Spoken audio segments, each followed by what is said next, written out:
Why are you watching me still? You haven't clicked the link yet. Click it. Click it. Click the link right now. You know, but and they ended up finding it. No, listen, just going to the doctor can save your life. But you have to get like every test ran on you though. You know, I did a few years ago, I went to Singapore. Me and a couple buddies of mine went to Singapore, Indonesia, and Thailand. And in Thailand, they have hospitals there where they can do a full, they CAT scan your whole body. They do every single test you can imagine in one day, your entire body. And it's probably like $500 US. In one day? In one day, and you get all the results that day. How is that possible? It's easy. Listen, if you have all this stuff in one place, they can do that anywhere. Like most places in the world are not like the US. I just read an article recently about a guy. It was like Iceland or Norway or something like that, where he had something going on and he needed a test. And he kept thinking in an American mindset that like, you're gonna go one place, they're gonna give you a referral to another place, and all this stuff. Right. And and every step of the way they were like, no, just go to the place. You know, and he goes to the place, then he doesn't need an appointment. He doesn't need a referral to the specialist. He just goes to the specialist, they do the thing. That day they give him all the results. You know, and that's the way it should be. Yeah. And that's the way it is in most developed nations. Wow. Like, we don't realize how bad our healthcare system is here. Would you equate that to like we just have a crap ton of people? No. We have more people than most countries have higher population density than us. Like all the Asian countries have. The Asian countries. Yeah. You know, I don't think that that's really an excuse. Like we're not that population dense in America. Right. You know, I just think that we have a couple problems. You know, one, we have a system that's already in place, so it's always hard to change things to something that's different. Right. We also have sort of almost like an irrational fear of anything that looks like socialism, you know, which is you know. I was going to talk to you about that anyway. Yeah, which is kind of bizarre, and also we have this sort of uniquely American will to just have our rights and have our freedoms. You know, it's almost like like selfishness is patriotism, almost like, you know, to be independent and only care about yourself and fend for yourself and protect your own family. Like that's almost a form of patriotism in this country compared to how it is in most countries. Like universal healthcare, or like, you know, free healthcare, because I know that was something that was talked about this past election, and people had mixed views about it. My view was, and then I mean, correct me if I'm thinking wrong. Well, we just have a lot more people, and then how would you fund that? Well, do you think that we pay more or less per person for healthcare in this country compared to other developed nations? I think everything in America is like more because of the greed factor. Yeah. Even construction. I watched a documentary about construction and how it costs $1 million a mile for us to construct highways. Yeah, I can believe that. Because of a lot of red tape and. But we do pay more per capita for healthcare than any other developed nation. And we don't get crap. Right. Hardly. And those other developed nations, they have universal healthcare. So the question shouldn't be, you know, how can we pay for this? It might be, can we continue to afford not paying for it? Canada has universal healthcare. You know, when I tell my Canadian friends what I go through down here just to get something done, they are shocked. Wow. You know, like they don't, like I remember growing up, going to the doctor, like you go to the doctor all the time. You go to the ER all the time. Like, cause you don't even think of it. Like you don't bring money when you go to the doctor. Like you don't even think I never saw money exchange in a doctor's office when I was a kid growing up. Yeah. Like it just wasn't a thing. Like you just go in, the doctor tells you need this, you just do that. You're not gonna get a bill. You know, what? Yeah. But I remember I had a couple instances where I've had family members that had what I call close calls. where they've gone to the hospital for things just because it might be something. Yeah. And it turns out to be nothing. And, even with my $1,600 a month insurance, I'm getting a bill for, $3,000, $4,000 for a close call. Just because they went to the ER, or because they ended up doing a CAT scan, or because they rode in an ambulance. That ambulance ride is oh my God. Like, I'll tell you what, I had a situation where it was an ambulance ride or I could drive. And I really wanted to drive, but I don't want to spill all the beans. But, it ended up being an ambulance ride, and that ambulance ride to the hospital was, I can't remember how much it was, but it's probably over $1,000. Oh yeah, for sure. Yeah. And you're from Canada. Yes. Side note, talking to you, you've mentioned probably 7 other countries since we started talking.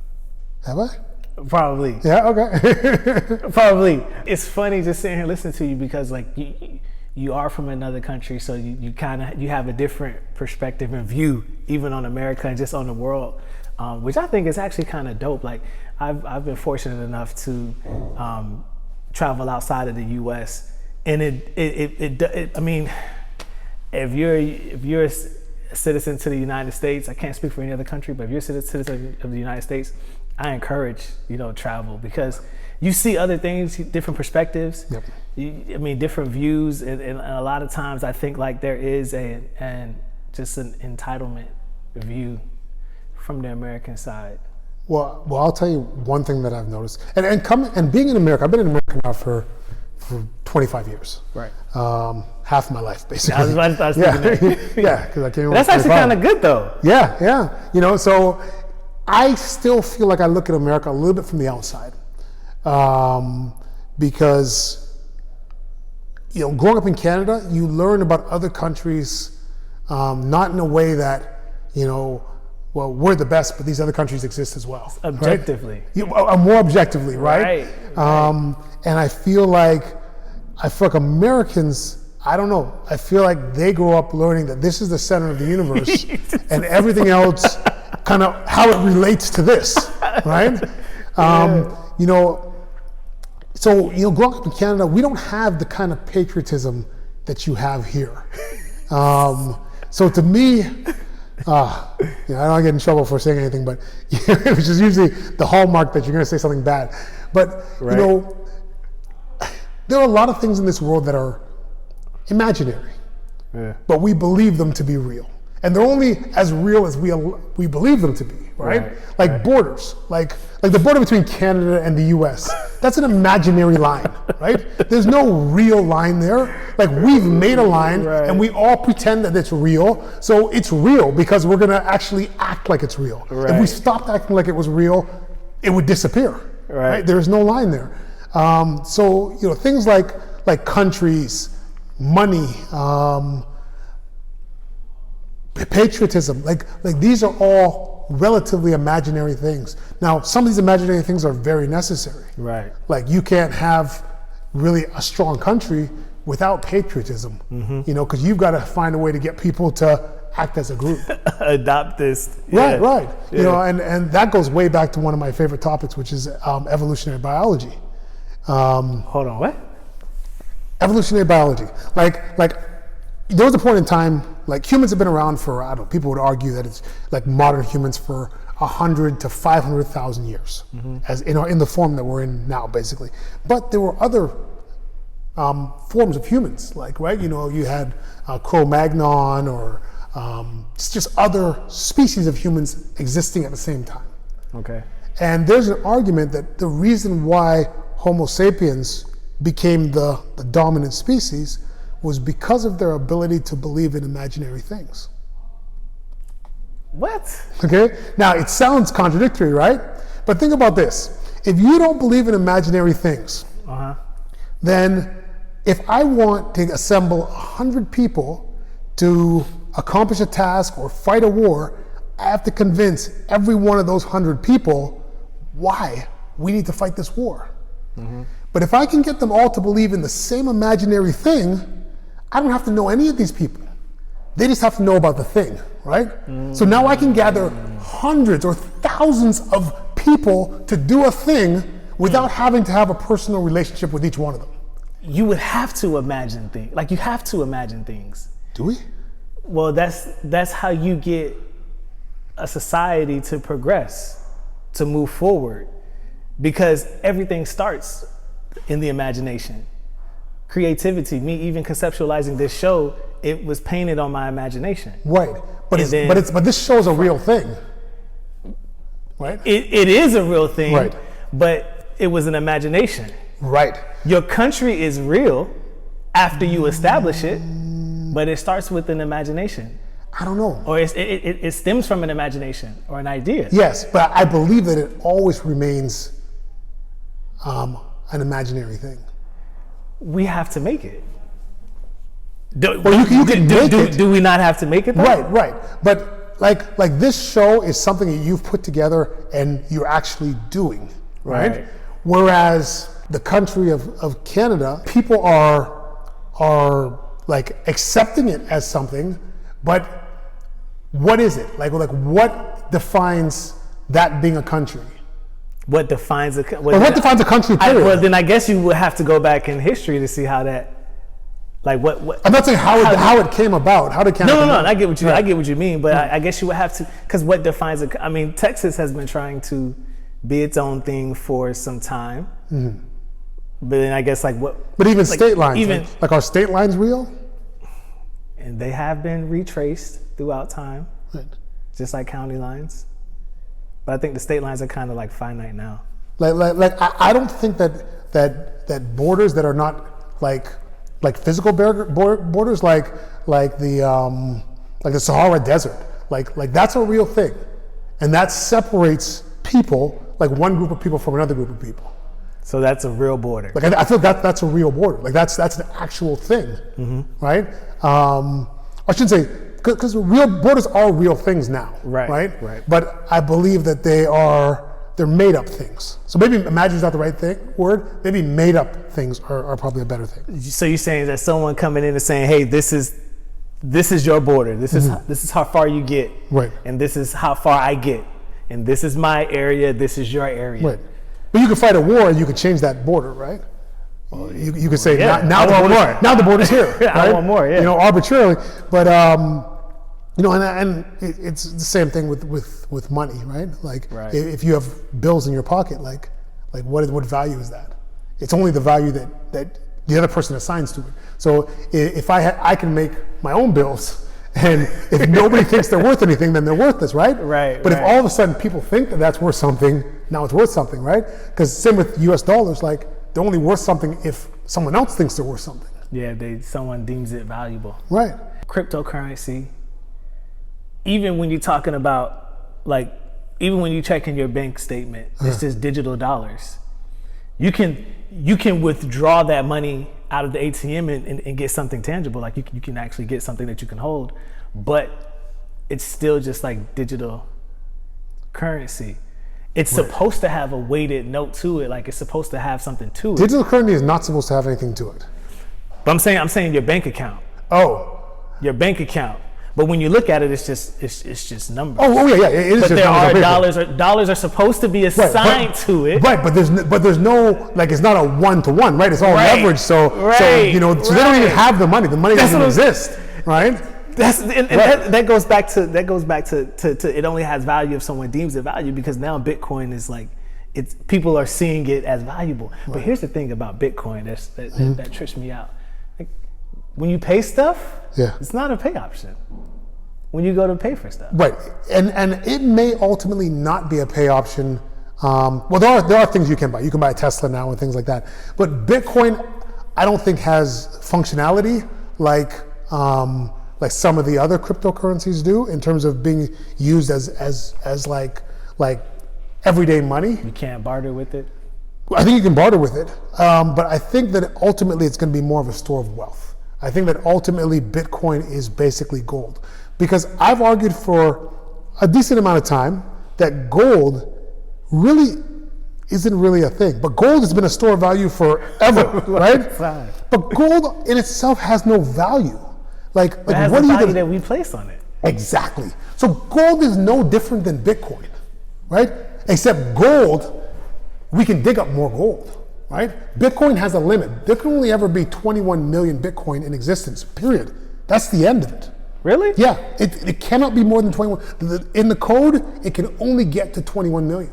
And there's about 19 million of it out right now. You can't, wait, the coding for it? So Yes. they can't increase the coding? No. But there's infinite numbers. No. The way blockchain works, I'm not a blockchain expert, so I can't tell you.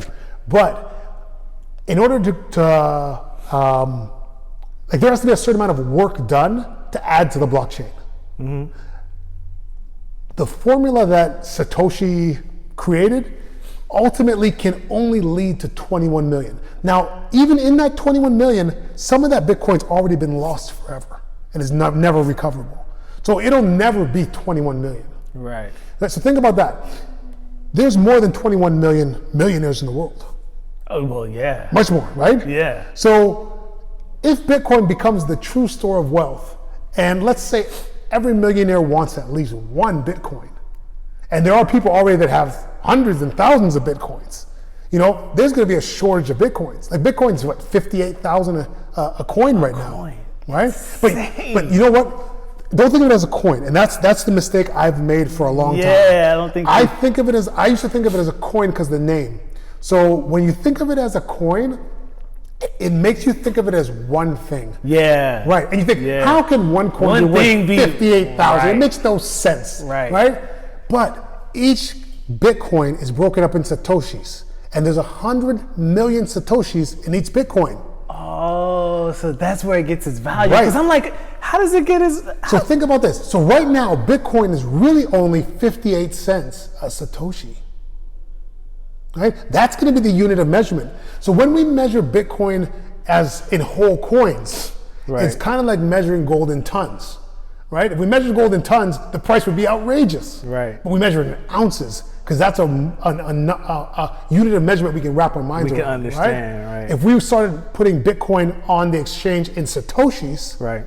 people wouldn't look at Bitcoin and say, wow, that's really expensive. Yeah. They'd say, oh, 58 cents, let me get, $500 worth of it. Right. So that's, one of the things that I think people have to get used to. But I've argued that gold at some point is not going to have the value that it has because it ultimately is a useless metal. We use it. Well, What do we use it for? Let me take that back. We don't use it on circuit boards like we used to. You find some. But we have better materials to use. Yes, cheaper. Okay, cheaper. But they don't last as long.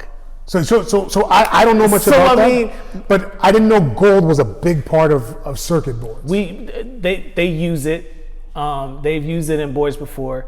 Because of where I work, I've seen it. I've come across them, and they're normally older boards. Okay. I don't know if newer boards if gold is being used in newer boards, but it has been used in those boards that they last longer. Right, but if that was the value, if that was the thing gold was valuable for, gold wouldn't be I don't know, $1,200 an ounce or whatever it is right now, right? It would be probably $12 an ounce if that's what it was used for, right? But it's still thought of as a store of wealth. It is. I mean, right? It is. But it's a clumsy store of wealth. It's not divisible. It's hard to carry gold around. Yeah. It's not a great store of wealth. If you can do the same thing with Bitcoin that you can with gold, why would you need gold? I think the fascination with gold is it's just the appearance. Well, I think, The appearance of gold. Because we equate it with wealth, but things are going to change, right? And we're going to have a new generation coming in that's not like the older generation. So a lot of these people that are really fixated on gold, I think younger people are going to come in and replace them that are fixated on digital currencies. But I mean, isn't that what the U.S. dollar is backed by? Not anymore, no. It has been backed by gold for, 40 years or 50 years, something like that.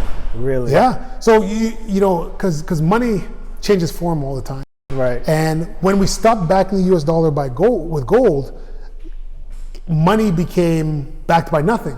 It became backed by I guess, the goodwill of the U.S. government, right? So those dollars are basically just pieces of paper. that we think are valuable. Yeah. And we've only really had money in the U.S. in that form for maybe 50 years. Yeah. So, money changes form a lot of times. It used to be papers. Yeah, papers. Papers. Yeah, it used to be chickens, right? Yeah. So, then it was gold, then it was, metal coins, and then it was paper. Yeah. But the paper was backed by some promissory notes. Promissory notes. Now, then it became just paper. It's just paper. Right? And they can make as much paper as they want. Yeah. And, they just made $1.9 trillion worth of paper to give to everybody. So that stimulus. Yeah. I like this conversation, man. I like it because, like, I don't know like a lot about these things, but I know enough to where like I can understand. Right. Where you're going. I'm in the same boat. And I'm not an I can expert have in the any of these conversation. things. But I think it's interesting because even with the U.S. dollar, my understanding of the U.S. dollar, well, for the way I use it is time. Money, period. I break it down to time. If it takes you an hour to make $15, right? You spent the hour, you got $15. You go to the gas station to put 15 in your car, like you literally put an hour. An hour of your life. An hour of your life into that tank.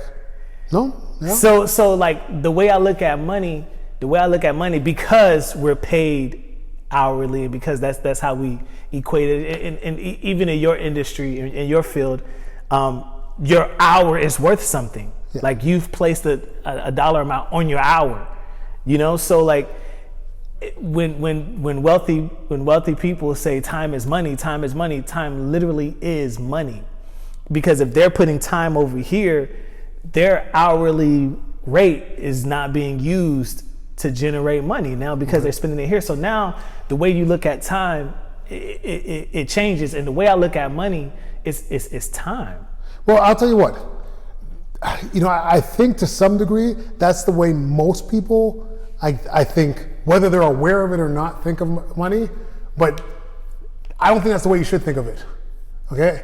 Because if you do, then you're never ultimately going to get to where you're trying to get to, because you've got to get to a point where time doesn't equal money anymore, because you're not using your time to make money.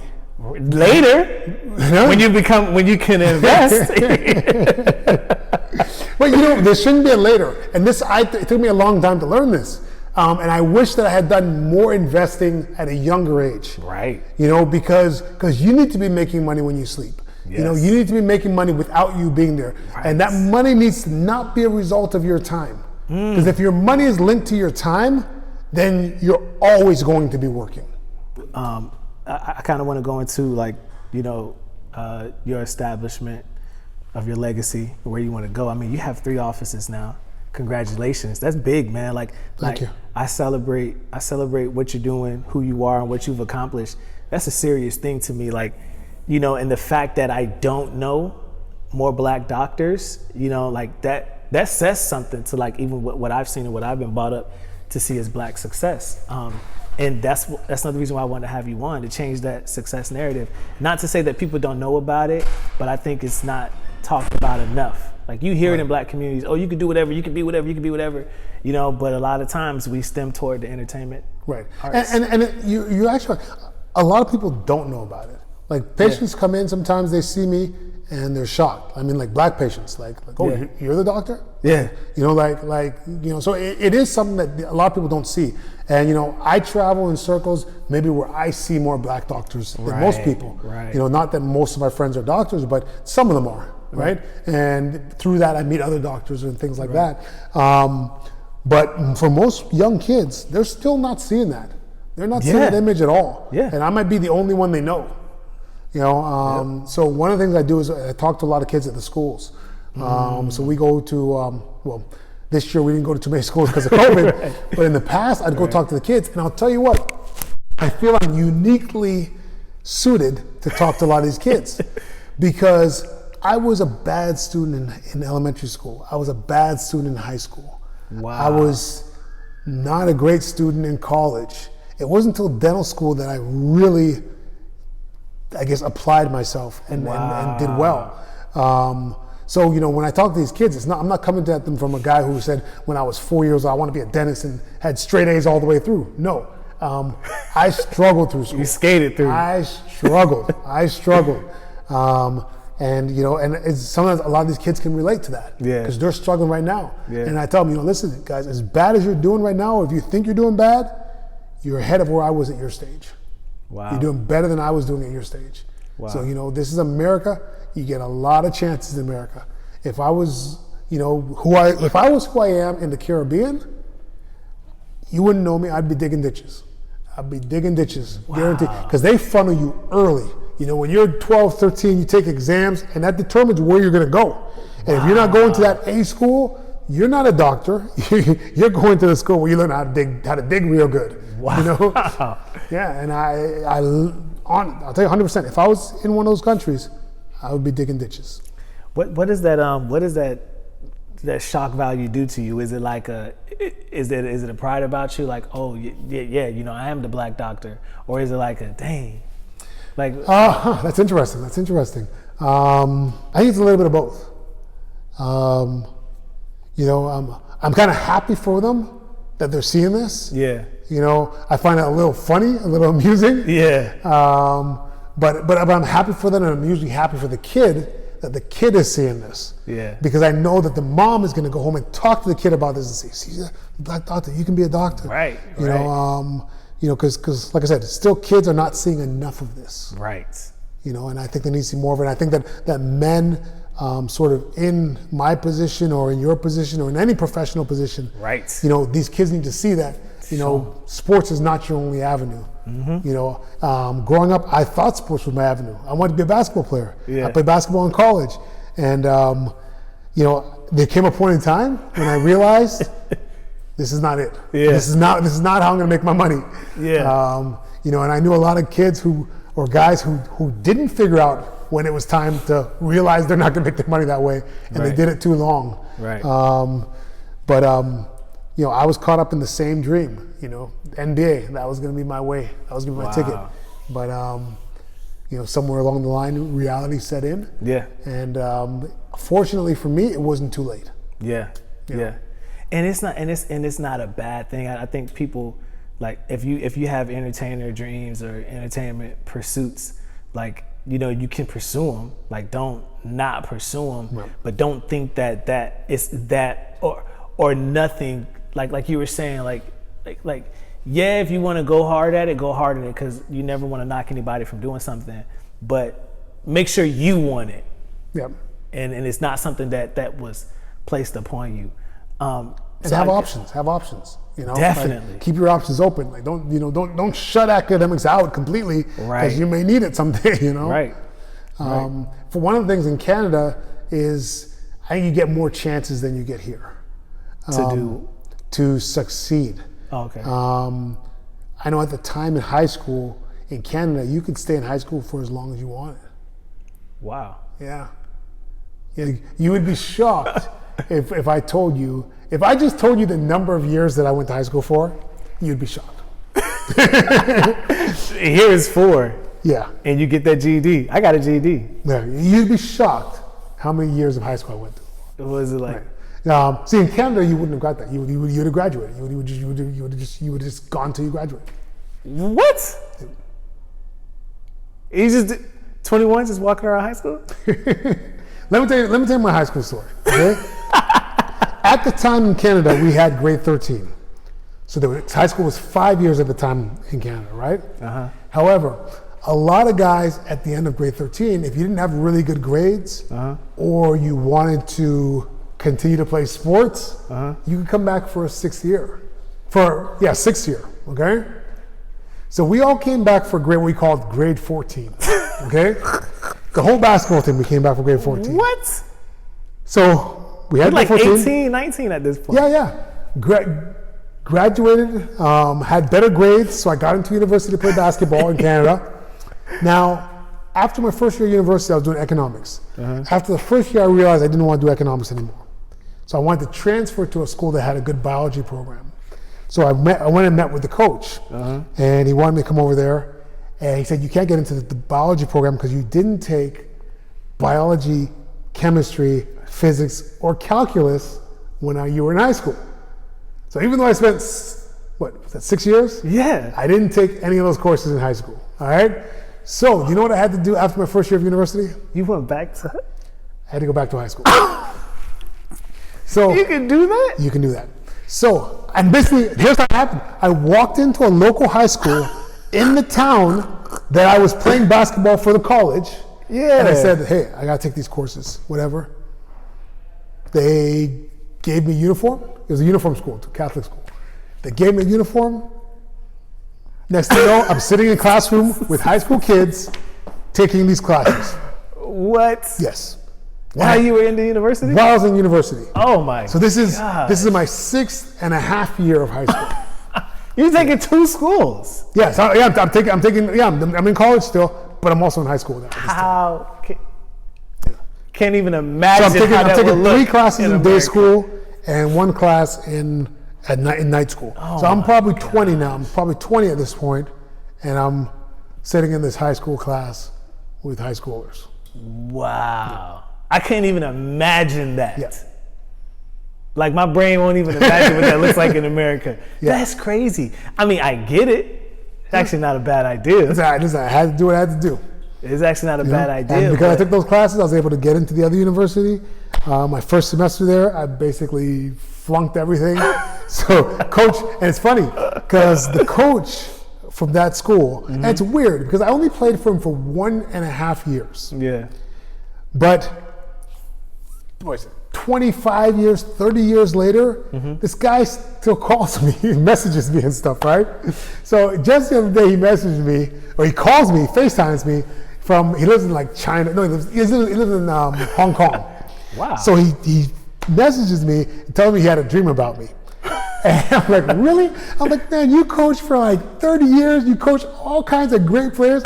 And I go, how are you thinking about me? And he goes, I don't know, because you weren't even that good. And I'm thinking, and he goes, I had a dream about me telling you to take easier classes. Because he told me after I flunked out the first one that I need to take easier classes. I shouldn't be doing this science stuff. I need to take easier classes. And I was like, nah, man, I'm not taking easier classes. I want to do what I want to do. I want to be a biology teacher. So I was like, no, I got to take these classes, whatever. So that's when I eventually quit basketball and focused on that. Wow. But you know, he contacts me sometimes about that or whatever.